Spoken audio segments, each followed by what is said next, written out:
The stars looked different today from the bridge of the UES Valiant. Commander Jake Morrison had been staring at them for 3 hours now, waiting for something that might change everything humanity had ever known. His coffee had gone cold in his hand, but he barely noticed.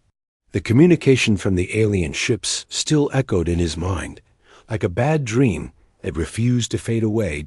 Captain Lisa Barnes walked up beside him, her footsteps quiet on the metal deck.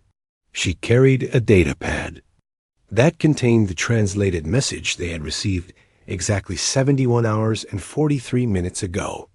The translation software had worked perfectly, which somehow made the whole situation more terrifying. There was no confusion about what the aliens wanted, no room for misunderstanding or hope that this was all some cosmic mistake. Still nothing. On long-range sensors, Barnes said quietly. Her voice carried the same tension that had been building in everyone aboard the ship since the message arrived. But they said they would be here in exactly 72 hours. Morrison nodded, without taking his eyes off the stars. Somewhere out there, ships were coming. Ships that belonged to something called the Zephyrian hegemony. Ships that carried weapons and technology beyond anything humanity had ever seen. Ships that were coming to deliver an ultimatum to the entire human race. The message had been broadcast to every major population center on Earth and all the colonies at the same time. It came through on every frequency at once, overriding all other communications for exactly 5 minutes. The voice that spoke was clearly artificial, translated by some kind of universal communication system that made it sound cold and mechanical. People. Of the species you call human, the message had begun. You have been observed expanding beyond the territorial boundaries assigned to your kind by galactic law. This expansion is in direct violation of Hegemony Directive 447, which clearly states that all newly contacted species must remain within their original star system until proper evaluation, and integration protocols have been completed. Morrison remembered the silence that had followed those words across every communication channel in human space. Even the background static seemed to have stopped as billions of people tried to process what they were hearing. The voice had continued with the same emotionless tone. Your species has been classified as Class 7, primitive with limited technological advancement and no previous contact with galactic civilization. Standard protocol requires that you be given 3 options for resolving this territorial violation. 3 options. Morrison had memorized every word of what came next, even though he wished he could forget them completely. Option 1. Complete withdrawal from all colonies and outposts beyond your home system within 1 standard galactic year. All colonists will be relocated to Earth or other approved locations within your assigned territory. Any refusal to comply will result in forced relocation.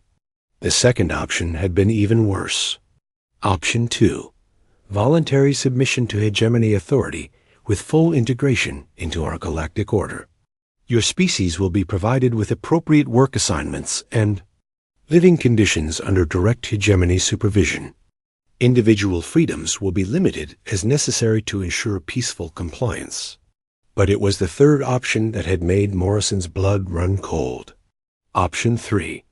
If your species refuses both withdrawal and submission, corrective military action will be taken to ensure compliance with galactic law. This action will continue until your species either accepts Option 1 or Option 2, or until your species is no longer capable of territorial violations. A message had ended with coordinates for a meeting point in the outer solar system and a promise that hegemony representatives would arrive in exactly 72 hours to receive humanity's answer. Admiral Ryan Cole had called an emergency meeting of all fleet commanders within 6 hours of receiving the message. Morrison had attended via hologram from the Valiant, along with captains and admirals from across human space. The meeting had lasted 18 hours and accomplished absolutely nothing except to confirm what everyone already knew. Humanity had. Three terrible choices, and no good options. Dr. Michelle Hayes had spent the last 3 days analyzing every piece of data they could gather about these Zephyrians. Her team had found references to them in the databases of 2 different alien artifacts that human archaeologists had discovered over the past 50 years. The information was fragmented and ancient, but it painted a picture of a vast empire that had been expanding across the galaxy for over 1,000 years.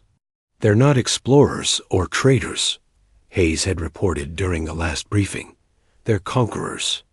Every species they encounter gets the same 3 options.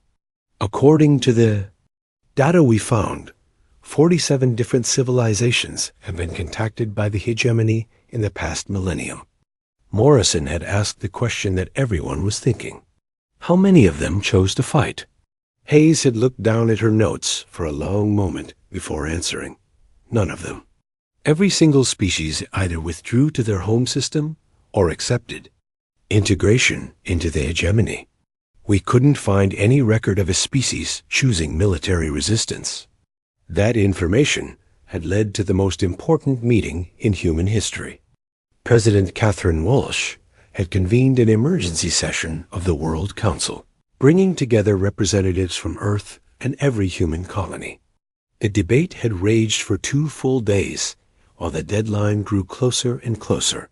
Some had argued for withdrawal. Humanity could survive within the solar system, they said. Earth could support more people if necessary, and there were other worlds in the system that could be terraformed. It would mean abandoning everything they had built among the stars, but it would mean survival. Others had pushed for submission. The hegemony claimed to be a galactic civilization with thousands of years of experience managing different species. Maybe integration wouldn't be so bad.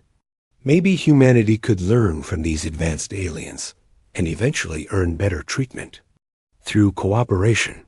But there had been a third group, led by President Walsh herself. They had looked at the 2 acceptable options and found them both unacceptable. Humanity had fought too hard and sacrificed too much to reach the stars. Billions of people called the colonies home now. These were human worlds, built by human hands and watered with human blood and sweat. The final vote had been closer than Morrison would have liked, but it had been decisive. Humanity would give the hegemony their answer, and it would not be the answer that 47 other species had given. Lieutenant Commander Nick Peters approached from the communications station, his face pale but determined. "Admiral Cole is requesting an open channel to all ships in the fleet, sir. The hegemony vessels just dropped out of hyperspace." Morrison turned away from the stars and saw them on the main display. 12 ships, each one larger than anything humanity had ever built. They hung in space like mechanical moons, their hulls dark and angular, covered in weapon ports and sensor arrays that glowed with alien energy. "Open the channel," Morrison ordered. His voice was steady despite the fear that clawed at his chest. In a few minutes, President Walsh would deliver humanity's response to the Zephyrian ultimatum. The human race was about to choose option 4, even though no such option existed. They were going to fight. War leader Kethver stood in the command chamber of his flagship, watching the primitive human vessels through the tactical display. The 12 ships of his battle group had emerged from hyperspace exactly as planned, taking position at the coordinates specified in their ultimatum. Everything was proceeding according to standard hegemony protocol for dealing with non-compliant species. The human response had been transmitted 18 minutes ago, delivered by their leader through what appeared to be their most primitive communication system. Kethver had listened to the translation with growing confusion and something that might have been amusement if he were capable of such emotions. The people of Earth reject all 3 options presented by the Zephyrian hegemony, the human leader had said. "We will not abandon our colonies. We will not submit to alien rule. We will not allow threats against our people to go unanswered. Humanity chooses to defend what is ours." Kethvar had reviewed the historical database immediately after receiving the message. In over 900 years of expansion, the hegemony had contacted 47 different species. Each one had been presented with the same 3 options. Each one had chosen either withdrawal or submission within the standard time limit. None had ever chosen what this human leader called Option 4. The tactical officer's voice interrupted his thoughts. War leader, the human vessels are moving into defensive formations around their orbital installations. They appear to be preparing for combat. Kethvar examined the display more carefully. The humans had approximately 300 ships of various sizes spread throughout their home system. Most were civilian vessels that had been hastily converted with primitive weapons. Their largest military ships were barely 1/10 the size of a hegemony destroyer. Begin standard compliance demonstration, he ordered. Target their largest military installation with minimal force. Ensure the demonstration is visible from their home planet. Major Elena Rodriguez strapped herself into the cockpit of her fighter, checking systems one final time before launch. The U's Defiance was humanity's newest carrier, and her squadron of 24 fighters represented some of the most advanced military technology the human race possessed. It wasn't much compared to what they were facing, but it would have to be enough. The alien ships had been sitting motionless for almost an hour after President Walsh delivered humanity's response. Rodriguez and every other pilot in the fleet knew what was coming next. The aliens would want to demonstrate their superior firepower, hoping to shock humanity into changing their minds about fighting. All squadrons, this is Admiral Cole, came the voice over the communication system. Long-range sensors show energy buildup in the lead alien vessel. They're preparing to fire on Luna Station. All fighter wings are cleared to engage immediately. Rodriguez felt her heart race as she launched from the Defiance, along with her squadron mates. Luna Station housed over 50,000 civilians and served as the primary staging point for deep space operations. If the aliens destroyed it, they would be killing innocent people just to make a point. The alien weapon fired just as Rodriguez's squadron cleared the carrier's launch bay. A beam of pure energy struck Luna Station's main structure, cutting through the reinforced hull like it was made of paper. The explosion lit up the dark side of the moon, visible from Earth even without telescopes. But Luna Station didn't die. The alien beam had been precisely calibrated to destroy exactly one section of the station while leaving the rest intact. It was a demonstration of power and accuracy that should have terrified any reasonable opponent into immediate surrender. Instead, Rodriguez heard something over the communication channel that made her smile despite the danger. It was laughter. Bitter, angry laughter from dozens of human pilots who had just watched aliens murder their friends and families to make a point. "You see that precision shot?" came a voice Rodriguez recognized as belonging to Captain Stevens from the Valiant's fighter wing. They could have destroyed the whole station, but they held back. They're still trying to get us to surrender. Big mistake, Rodriguez muttered as she armed her weapons and locked onto the nearest alien ship. Around her, 300 human fighters were doing the same thing. The aliens had superior technology and overwhelming firepower, but they were fighting like they expected humanity to be reasonable. Chief Engineer Danny Walsh watched the tactical display from the Defiance's engineering section, analyzing every piece of data the ship's sensors could gather about alien technology. The enemy vessels were impressive, covered in energy shields that deflected human weapons like raindrops. Their hull armor appeared to be some kind of adaptive metal that could repair minor damage automatically. But Walsh had spent 30 years working on human military technology, and he knew something about weapons that the aliens apparently didn't understand. Human weapons weren't designed to be efficient or elegant. They were designed to destroy things as completely as possible with whatever materials and energy were available. The first wave of human fighters reached the alien ships and opened fire with everything they had. Plasma cannons, missile swarms, railgun rounds, and energy beams struck the hegemony shields simultaneously. Most of the weapons had no effect at all, just as expected. But some did. The aliens had calibrated their shields to stop directed energy weapons and explosive projectiles. They hadn't expected humanity to fire everything at once, including weapons that worked on completely different principles. Railgun rounds punched through gaps in the energy fields. Plasma bolts overloaded shield generators that were designed for laser defense.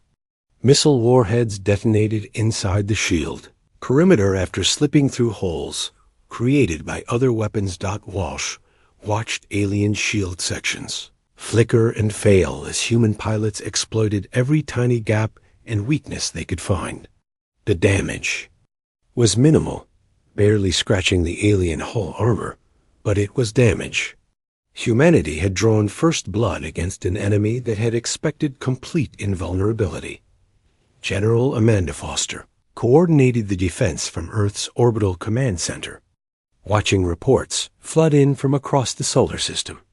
The aliens had 12 ships, but they were spreading them out to cover multiple targets simultaneously. Standard hegemony doctrine appeared to be overwhelming individual targets with superior firepower rather than concentrating their forces. It was exactly the kind of mistake that human military theorists had been hoping for. Humanity's greatest advantage wasn't technology or firepower. It was experience with warfare itself. Humans had been fighting each other for thousands of years, learning hard lessons about strategy and tactics through countless conflicts. Hegemony had been conquering primitive species for centuries, but they had never fought an enemy that understood war as more than just a contest of raw power. All units implement Battle Plan Hornet, Foster ordered. The plan was simple in concept, but devastating in execution. Instead of trying to match alien firepower directly, human forces would attack like a swarm of insects, using speed and numbers to overwhelm enemy defenses through pure persistence. Colonel Marcus Bell led his destroyer squadron in the first coordinated attack against the alien flagship. His ships were outgunned and out-armored, but they were also faster and more maneuverable than the massive hegemony vessels. Bell's tactics were based on lessons learned from naval warfare centuries earlier, adapted for space combat against technologically superior opponents. The human ships came in fast and low, using the gravity wells of planets and moons to mask their approach. They fired everything they had at point-blank range, then scattered before the aliens could bring their main weapons to bear. It was dangerous and desperate, but it worked. Kethver watched his tactical display with growing alarm as human. Ships swarmed around his vessels like angry insects. Their weapons were primitive and weak, but they were using them in ways that defied all logic. Instead of retreating after taking casualties, the humans seemed to become more aggressive. Instead of breaking formation when faced with superior firepower, they attacked in even larger groups. Most disturbing of all, they were learning. Each wave of human attackers exploited the weaknesses discovered by the previous wave. They adapted their tactics in real time, finding new ways to penetrate hegemony defenses with every engagement. This was not how primitive species were supposed to behave. This was not how any species had ever behaved when faced with hegemony. Superiority. For the first time in his long military career, war leader Kethver began to wonder if the humans might actually be dangerous. Dr. Patricia Moore had not slept in 4 days. Her research team worked around the clock in the underground laboratories beneath Geneva, analyzing every piece of wreckage and data they could gather from the ongoing battles with the hegemony forces. Coffee cups and food containers covered every surface that wasn't occupied by computer screens showing alien technology blueprints and tactical analysis reports. The breakthrough had come from studying the fragments of a hegemony scout ship that had been destroyed in the first engagement. The alien technology was incredibly advanced, but it was also predictable. Every system followed the same basic design philosophy, built for maximum efficiency and standardized across their entire fleet. "Look at this," Moore said to her assistant, as she pulled up a holographic display of alien weapon systems. Every single gun mount uses the same targeting algorithm.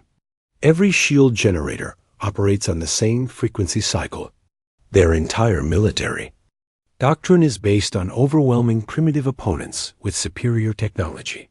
The problem for the hegemony was that humans were no longer fighting like a primitive species. 4 days of constant battle had taught humanity more about alien technology than the hegemony's own databases contained about human capabilities. Captain Stephen Clark stood on the bridge of the UES Defiance, studying the tactical display that showed hegemony supply convoys moving between their main fleet and newly established bases on captured asteroids. The aliens had been setting up these forward positions for 3 days now, apparently following standard military doctrine for occupying enemy territory. It was exactly the kind of predictable behavior that human forces had learned to exploit. "Navigation, set course for intercept point Charlie 7, Clark ordered. "Communications, signal the Wolverine and Hampton to begin their attack runs on schedule." The plan was simple but effective. While the main hegemony fleet focused on major population centers and military installations, their supply lines stretched across millions of kilometers of empty space. Those supply lines were defended by smaller escort vessels with standard patrol patterns that human scouts had already mapped and analyzed. Clark's ship and 2 others would attack the supply convoy from 3 different directions simultaneously. They would hit hard and fast, destroy as much as possible, then disappear before hegemony reinforcements could arrive. It was the same kind of guerrilla warfare that human armies had been perfecting for centuries. Lieutenant Sarah Johnson piloted her fighter through the debris field that had once been New Singapore Station. The hegemony forces had captured the station 12 hours ago, following their standard protocol of eliminating 30% of the population to ensure compliance from the survivors. What the aliens hadn't expected was that Johnson's fighter was equipped with recording equipment that broadcast everything directly to news networks across human space. Every person in the colonies could see exactly what hegemony mercy looked like. Bodies floated in the vacuum where they had been ejected from airlocks.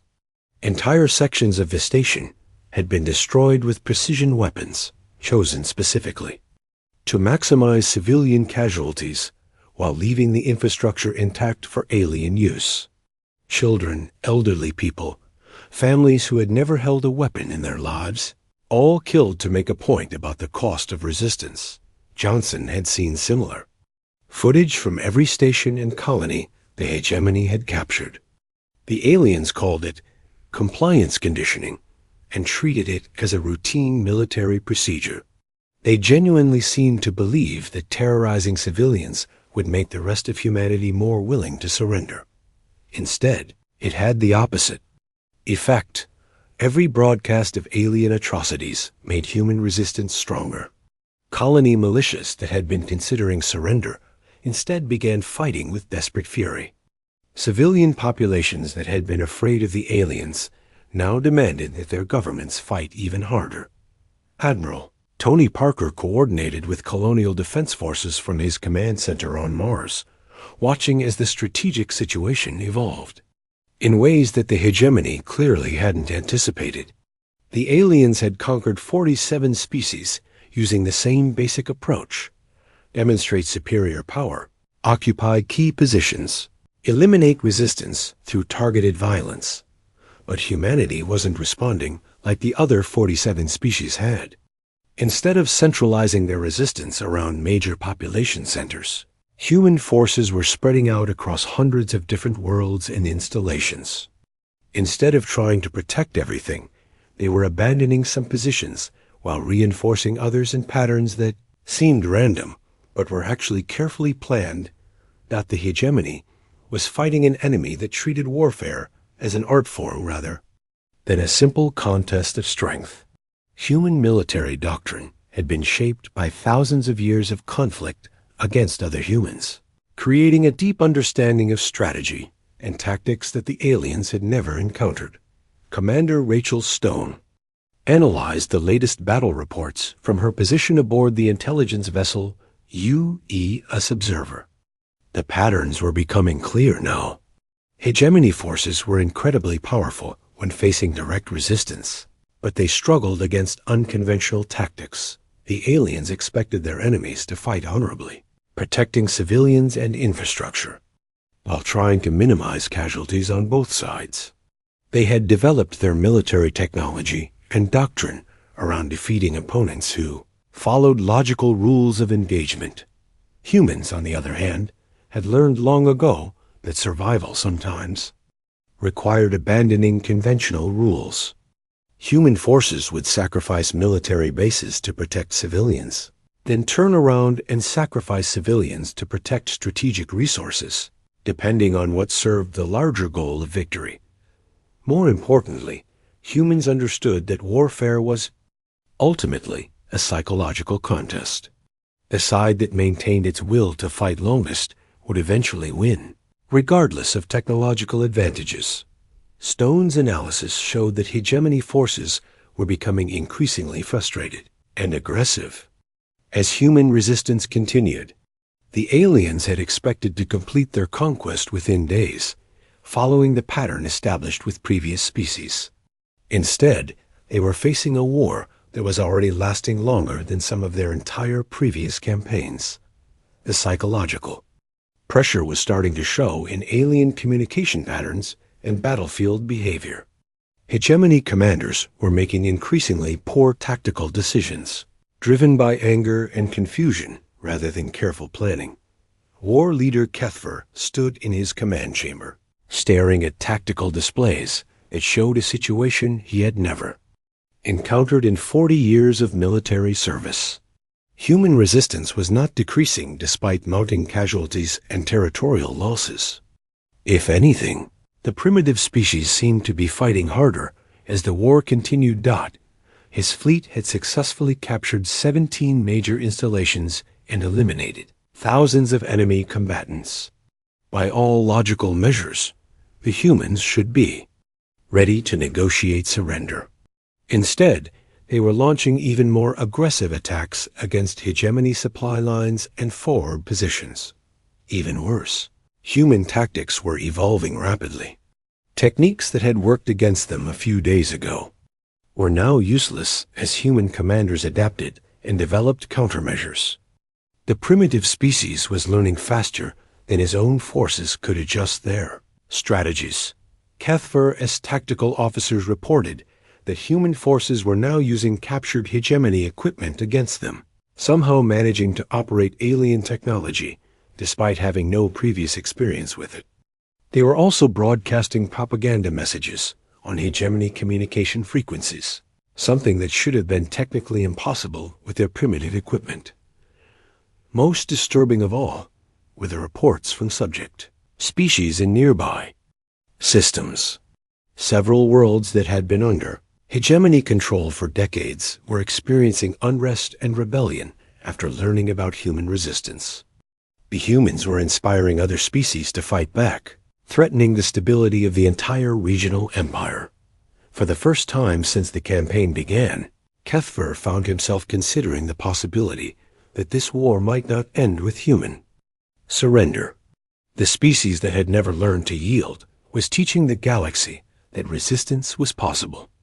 3 days ago, that would have been unthinkable. Now, as he watched another supply convoy disappear under human attack, Kethvar began to understand that humanity had introduced something new and dangerous into galactic civilization. The humans called it hope, and it was spreading like a virus across the stars. The Zephyrian High Command Chamber had never hosted an emergency session like this one. Representatives from 12 different star systems sat around the massive council table, their holographic forms flickering with interference from long range. Communication arrays that were being disrupted by ongoing conflicts throughout. Hegemony Space War leader Kethver transmitted his report with growing difficulty as human jamming signals interfered with standard communication frequencies. His flagship had taken severe damage in the latest engagement, and 3 of his escort vessels had been completely destroyed by human forces, using tactics that defied every principle of civilized warfare. The human species continues to resist. Despite overwhelming losses, Kethvar reported, they have abandoned conventional military doctrine entirely, choosing instead to wage total war against all hegemony assets in their region. Our casualties now exceed projections by 400%. High Commander Zethel reviewed the tactical data with disbelief. Human forces had not only failed to surrender after 6 weeks of conflict, they had somehow managed to capture and operate hegemony vessels and equipment. More disturbing still were reports of similar uprisings beginning on worlds that had been under hegemony control for decades. How is this primitive species managing to inspire rebellion in our subject populations? Zethel demanded. Our control protocols have been tested and proven effective for over 800 years. The answer came from Intelligence Coordinator Vexrin, whose surveillance networks were reporting unprecedented levels of unrest across 17 different star systems. The humans are broadcasting their resistance activities throughout this entire region of space. Subject species are learning that the hegemony can be defeated through their example. Major Alex Turner crouched in the wreckage of what had once been Kepler Station, now serving as the primary hegemony forward base in the outer colonies. His assault team had been preparing for this attack for 3 weeks, studying alien patrol patterns and defense systems with the patience of hunters. Tracking dangerous prey. Turner's mission was simple in concept, but incredibly dangerous in execution. His team would infiltrate the station, plant nuclear charges in the main reactor core, and escape before the explosion destroyed the entire facility, along with the 3 hegemony cruisers docked there. For repairs, the plan required perfect timing and absolute commitment. If any member of the team was captured, the aliens would learn about human special operations capabilities and adjust their security accordingly. Failure meant death, but success would eliminate a major enemy stronghold and send a message throughout hegemony space. Turner checked his equipment one final time as his team moved through the station's maintenance shafts. Human intelligence had learned that hegemony stations were designed with automated systems that required minimal crew supervision. The aliens trusted their technology to handle routine security functions, creating blind spots that trained human infiltrators could exploit. The nuclear charges were small, but incredibly powerful, designed specifically for destroying enemy installations from within. Human engineers had built them using a combination of captured alien materials and traditional human explosives, creating weapons that the hegemony scanning systems wouldn't recognize as threats. Captain Maria Lopez stood on the bridge of the UES Liberation, humanity's first fully operational vessel built using reverse-engineered hegemony technology. The ship had started as a captured alien cruiser, but human engineers had spent 2 months modifying and improving every system until it was barely recognizable as hegemony design. The breakthrough had come from treating alien technology not as something to copy, but as something to understand and improve upon. Human scientists approached the captured equipment like a puzzle to be solved, rather than a mystery to be feared, finding ways to make alien systems work better than their original designers had intended. Lopez's ship was now more powerful than the original hegemony vessel had been, equipped with weapons that combined alien energy systems with human tactical doctrine. More importantly, it was crewed entirely by humans who understood warfare in ways that the hegemony had never learned. Navigation: set course for the hegemony supply depot at coordinates 77 Alpha, Lopez ordered. All hands, prepare for combat operations. The Liberation was leading a task force of 12 captured and modified hegemony vessels, all crewed by human volunteers who had learned to operate alien technology through trial and error. They were heading into battle against a hegemony stronghold that intelligence reports indicated was defended by 15 enemy ships, not by conventional military logic. The attack was suicidal. Human forces were outnumbered and still learning to use unfamiliar equipment against enemies who had designed that same equipment. But human military doctrine had never been based on conventional logic. General Kevin Brooks coordinated the largest human offensive of the war from his command center, deep beneath the Rocky Mountains. Operation Earth's Gambit involved simultaneous attacks against 12 major hegemony installations spread across 4 different star systems, using a combination of conventional human forces and captured alien vessels.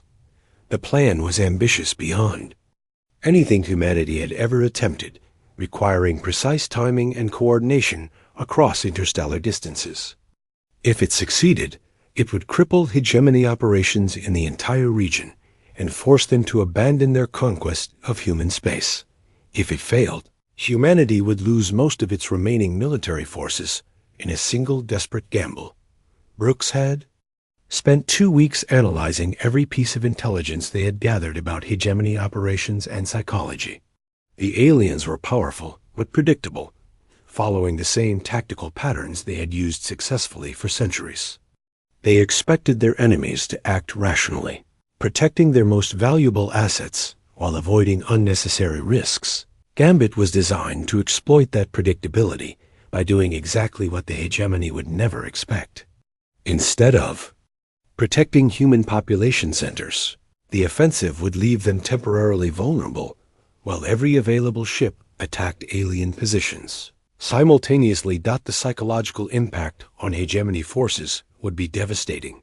They would face the terrifying realization that humanity was willing to risk everything for victory, something that no previous enemy had ever demonstrated. Dr. Jennifer Ross finished her analysis of captured hegemony databases in the research facility on Luna, discovering information that would change humanity's understanding of their enemy forever.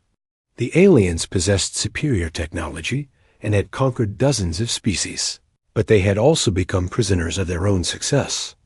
Hegemony had grown complacent through centuries of easy victories against species that surrendered after minimal resistance. Their military technology was designed for overwhelming, primitive opponents rather than fighting prolonged campaigns against determined enemies. More importantly, the hegemony had never faced a species that continued to evolve and adapt during active warfare. Every other conquered civilization had either submitted quickly or been destroyed before they could develop effective countermeasures. Humanity was different. Human civilization had been shaped by thousands of years of warfare against other humans, creating a species that instinctively understood how to learn from defeat and turn temporary setbacks into long-term advantages. Ross's research revealed that the hegemony's greatest weakness was their inability to adapt to unexpected situations. They had built their entire empire around following proven procedures and standard protocols, creating a military force that was incredibly effective against predictable enemies, but vulnerable to unconventional tactics. The final piece of the puzzle came from studying hegemony communication patterns. The aliens were becoming increasingly frustrated and desperate as human resistance continued beyond all their projections. Some commanders were beginning to make tactical errors, driven by emotion rather than logic. War leader Kethver stood in the ruins of his command chamber, watching emergency repair crews try to restore basic life support systems to his damaged flagship. The latest human attack had been unlike anything in his military experience, using captured hegemony vessels to assault their own former bases in a coordinated strike that had destroyed 6 major installations simultaneously. The humans had somehow learned to operate hegemony technology better than many of his own crew members, modifying alien systems to increase their effectiveness beyond original specifications. Even worse, they were sharing this knowledge with other species throughout the region, turning the hegemony's own technology against them on multiple fronts. Cathverse. Tactical displays showed a strategic situation that was rapidly becoming untenable. Human forces now controlled significant portions of territory that had been under hegemony occupation just weeks earlier. Subject species on 17 different worlds had begun open rebellions, inspired by human examples of successful resistance. Most alarming of all were the reports from other sectors, indicating that news of human resistance was spreading throughout the galaxy faster than hegemony forces could suppress it. Species that had been conquered decades ago were beginning to remember what freedom felt like. The primitive species that had refused to accept their place in the galactic order was destroying the foundation of hegemony. 1 year after the first hegemony ultimatum had been delivered to Earth, war leader Kethver found himself aboard a human vessel for the first time in his military career. The irony was not lost on him that he was now requesting terms of surrender from the same species he had expected to conquer within days of first contact. The human ship was smaller than his former flagship, but somehow felt more threatening. Every surface showed signs of constant modification and improvement with human and alien technologies merged together in ways that defied conventional engineering principles. The crew moved with the quiet confidence of warriors who had learned to win against impossible odds. Admiral Jake Morrison sat across from Kethver in what the humans called a conference room, studying the alien commander with eyes that had seen too much war. Morrison had been promoted 3 times during the conflict, advancing from ship commander to fleet admiral as human forces grew from a desperate defense into a galactic liberation movement. The statistics of the war told a story that Kethver still found difficult to believe. The mighty Zephyrian hegemony, which had conquered 47 species over 8 centuries, had been reduced to scattered remnants hiding in the outer systems of their former empire. Dozens of subject species had risen in rebellion, using tactics and weapons provided by human advisors. "Your terms are acceptable," Kethver said finally, his translator converting the words into human language. "The remaining hegemony forces will withdraw from all occupied territories and accept exile to the border systems you have designated." Morrison nodded, but didn't smile. The human had learned not to celebrate victories until the war was truly over. The conditional surrender requires more than withdrawal. Your people must provide full technical specifications for all weapons used against civilian populations, complete databases of all species you've conquered, and reparations in the form of industrial equipment and raw materials. The terms were harsh but fair, designed to ensure that the hegemony could never again threaten innocent species. Kethvar had argued against them initially, but his superiors had made it clear that acceptance was their only alternative to complete extinction. President Catherine Walsh addressed the newly formed Galactic Council from the former hegemony capital, world of Zephyros Prime, standing at the same podium where hegemony commanders had once planned the conquest of entire star systems. The symbolism was intentional and powerful, demonstrating that the old order of galactic civilization had ended forever. Representatives from 63 different species filled the council chamber, including many that had been enslaved by the hegemony for generations. Each delegation had been invited to participate in establishing a new form of interstellar government based on cooperation rather than conquest. The Terran Commonwealth offers membership to any species willing to accept. "Our founding principles," Walsh announced. "Self-determination for all sentient beings, mutual defense against aggression, and shared advancement through peaceful cooperation." The response was immediate and overwhelming. Species after species requested membership in the Commonwealth, eager to join an alliance that promised protection from future conquest. Within hours, humanity found itself at the center of the largest peaceful coalition in galactic history. Captain Alina Rodriguez led the first mixed-species task force in Commonwealth history, commanding vessels crewed by humans, former hegemony, subjects, and even reformed Zephyrians who had chosen to abandon their empire's aggressive philosophy. The mission was to establish order in systems that had been abandoned. During the hegemony's collapse, Rodriguez had been fighting aliens for over a year, but now she found herself working alongside them to rebuild the damage that war had caused. Former enemies sat side by side at briefing tables, planning humanitarian missions and infrastructure repair operations. The transformation wasn't easy. Decades of hegemony rule had created deep suspicions and cultural barriers between different species.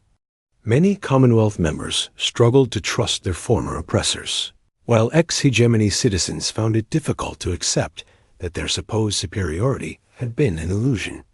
But slowly, cooperation began to replace conflict. Human engineering. Teams worked with alien scientists to develop new technologies that combined the best features of different civilizations. Former slave species shared knowledge that had been suppressed by their conquerors, leading to breakthroughs in medicine, energy production, and space travel. The war had ended not with humanity's conquest of the galaxy, but with the birth of something entirely new. The Commonwealth represented a form of galactic government that had never existed before, built on the revolutionary idea that different species could work together as equals. Admiral Morrison stood on the observation deck of the Commonwealth headquarters station, watching ships from dozens of different worlds arrive for the first annual assembly. The station itself was a marvel of cooperative engineering designed by teams that included representatives from every member species. The irony wasn't lost on him that humanity had achieved what the hegemony had attempted through force by offering what they had never provided: genuine partnership. Species joined the Commonwealth, not because they were conquered, but because they chose to be part of something larger than themselves. Morrison remembered the desperate days of the early war, when humanity had faced extinction at the hands of technologically superior enemies. The key to victory hadn't been better weapons or tactics, though those had certainly helped. It had been humanity's refusal to accept defeat and their ability to inspire others to fight for freedom.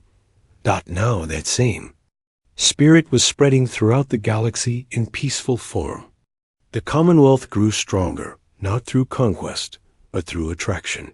As more species learned that cooperation could achieve what domination never could, Dr. Jennifer Ross completed her final report on the hegemony collapse, documenting the lessons learned from humanity's first interstellar war. The research would be shared with all Commonwealth members, ensuring that future generations would understand both the costs of aggression and the benefits of cooperation. The most important discovery was that technological superiority meant nothing without the will to use it effectively. The hegemony had possessed better weapons and more advanced ships, but they had grown soft through centuries of easy victories. When faced with an enemy that refused to surrender, their advantages had become weaknesses. Humanity's victory had been achieved not through superior technology, but through superior determination. Humans had fought with the desperation of a species facing extinction, while their enemies had expected another routine conquest. But the war's end had revealed something even more important than military strategy. The galaxy was filled with species that wanted freedom, but had never believed it was possible to achieve. Humanity's example had shown them that resistance could succeed, but the Commonwealth had shown them that cooperation could build something better than what resistance alone could achieve. War leader Kethvar, now serving as a Commonwealth advisor on former hegemony territory, often reflected on the lessons of his species' defeat.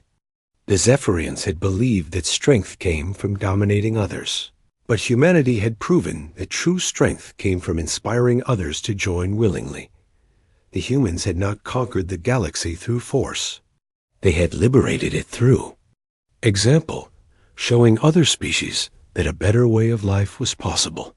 The result was an alliance more powerful than any empire, built on trust rather than fear. Children throughout Commonwealth space learned about the war that had changed galactic civilization forever. They studied how a single species had refused to accept the ultimatum that 47 others had obeyed, choosing instead to fight for principles that most of the galaxy had forgotten. The memorial on New Geneva bore a simple inscription that captured the essence of humanity's greatest victory. They came seeking our surrender and found our resolve. In threatening our peace, they discovered our war. In witnessing our war, they learned our peace. The galaxy had threatened Earth's peace and witnessed humanity's war. Now they would spend generations learning the true strength of humanity's peace, built not on conquest, but on the revolutionary idea that all sentient beings deserved freedom and dignity. The Commonwealth grew stronger with each passing year, proving that cooperation could achieve what conquest never could. Humanity had won their war not by defeating their enemies, but by turning them into allies.